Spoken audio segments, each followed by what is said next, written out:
শুভ সকাল। আজকে মা কালীর অষ্টমঙ্গলা। মাকে জল থেকে ঘরে তুলে আনা হয়েছে, শুরু হবে পুজো। তো ঘড়িতে এখন বাজে 9টার মতো। স্নান টান করে আমি রেডি। তো মন্দিরে প্রসাদ নিবেদন করার জন্য আমি প্রসাদ নিয়ে যাচ্ছি। মন্দিরে গিয়ে দেখি ফল কাটা হয়নি, তো মা বললো ফল কেটে দিতে। তারপর আমি ধূপ দেখালাম।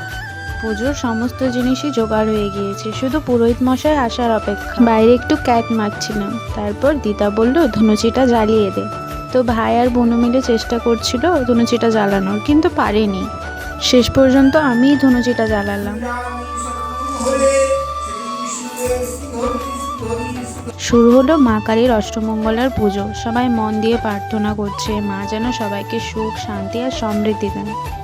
সবশেষে মার আরতি।